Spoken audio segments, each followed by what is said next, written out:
Hey, it's NPR's Book of the Day. I'm Andrew Limbong. Scout Bassett grew up in a government-run orphanage in Nanjing, China. Her right leg was amputated when she was a small child, and she never got a proper prosthetic until much later. She's now a Paralympian, getting bronze medals in the 100 meters and long jump. It's a pretty wild story, and it makes sense that the title of her memoir is Lucky Girl. And in this interview with NPR's Lakshmi Singh, she tells a story about growing up using a prosthetic that's supposed to look like an anatomical leg, trying to pass, essentially.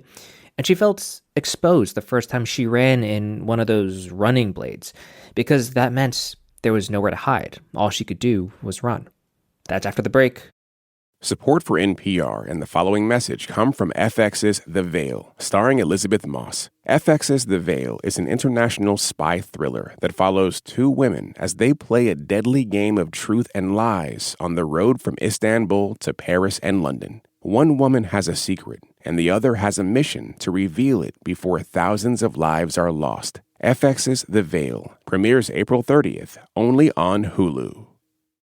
This message comes from NPR sponsor Hero Bread. Burger buns, tortillas, and fluffy breads, and oh, so many carbs. Hero Bread makes healthier versions of these carb favorites. Fewer calories, 0 to 2 grams net carbs, 0 grams of sugar, great taste. With more of the dietary fiber and protein you want with no compromise. Don't skip out on your favorites. Just use Hero Bread. Get 10% off your order at hero.co with code HEROPOD at checkout. That's HEROPOD at HERO.co. Scout Bassett's new book is called Lucky Girl.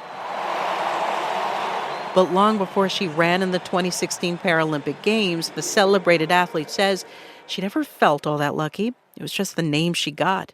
My Chinese name, Zhu Fujia, written in the Chinese characters, means lucky. Bassett says some people hear lucky and think it's ironic.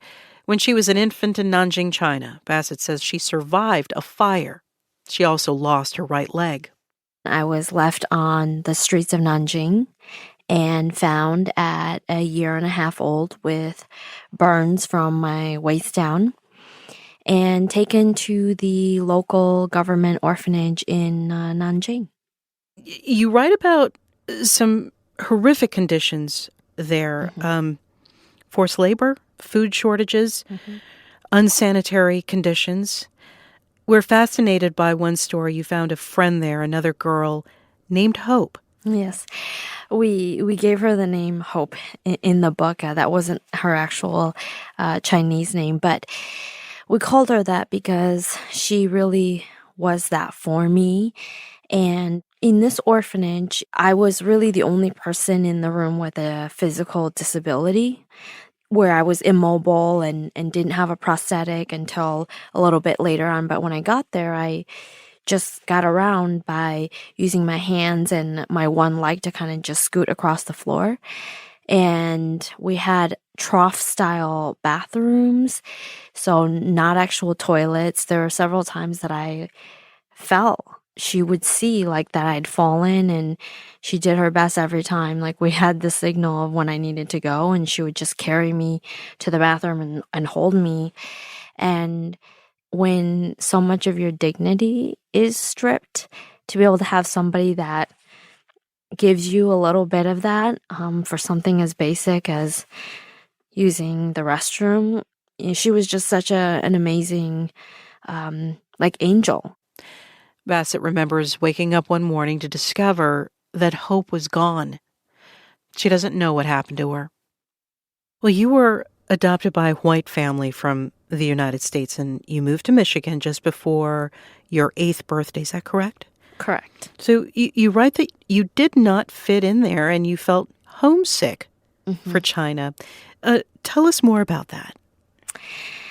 For context, when we lived in the orphanage, we didn't have access to the outside world. We couldn't even read.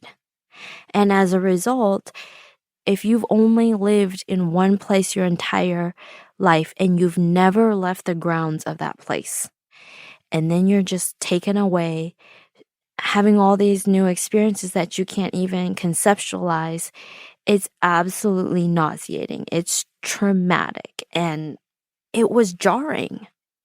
Growing up in a small rural town in northern Michigan, Bassett says she tried to hide her disability, but it was difficult with a conventional prosthesis. It had a knee and had a foot, and we had a cosmetic cover over it to make it look like a anatomical limb. She was an active kid, and she wanted freedom to move around, so she was introduced to something new. I received one of those carbon fiber J-shaped running blades. Then came the moment of truth. Bassett was 14 years old, ready for her very first track race, and then I had this panic attack because I'm wearing these little shorts, running shorts, and a yellow sports bra. I realized, oh, wait a minute, I can't cover my running leg. You're essentially exposed. Exposed, yes. Totally exposed. Mm-hmm. And it's either own it. Yes. Here I am at a track meet and realizing, oh, another thing that's going to be so obvious that I'm not like everybody else. And that's what was terrifying, was having to show the world who I really am and not to be able to hide it. I mean, things changed internally, right? I mean, something shifted. Yes, because when I put on the leg, I was able to move faster than I ever had my whole life. And so to wait that long to feel wind as you're moving was just incredible. Bassett fell in love with running. She says it helped her realize she no longer needed to hide her disability. And from this audio captured by the San Diego Union Tribune, Bassett now seems to embrace the speed in practice and in competition. At the age of 35, the track and field athlete is a world championship medalist and the America's record holder in the 200-meter in her class. Scout Bassett for the USA. Born in Nanjing, lives in San Diego. Here she is in the 2016 Summer Paralympics in Rio, wearing a bright yellow headband and shades. Bassett takes her position on lane 4 next to several of her competitors, ready to give it all she's got for Team USA. Away, Caironi out fairly, Bassett out fast, out wide. Silver began very quickly as well. Now Caironi in the moment, when you're on the starting line and you're about to take off, what is that like? It's almost like blacking out because the race happens so quickly. You really don't have a lot of time to form any thoughts. But for me, when I get in the blocks, I always have something before every race that I want to focus on. And I only have that one thought. I have to ask, the Paris 2024 Paralympic Games are just around the corner. Yes. What's next for you? It is full court press, all in for the trials at the end of July. I had a bit of a setback in the winter with personal medical things I had to deal with, but now we're good and excited for what's to come. Are you able to talk a little bit about what you encountered in the winter? Yeah, I had actually on my residual limb, I had a tumor removed. Luckily, it was benign. But again, lucky girl, that is bad luck to have something like that happen the year of the games. But I feel energized. Boy, we went through something major and we're now running better than we were at this point last year. There is nothing that has happened in this life that is going to be able to derail me or take me out. And I'm really, really grateful for that. Scout Bassett is a professional runner. Her book is called Lucky Girl. Scout, the best of luck moving forward in everything you do. Thank you so much.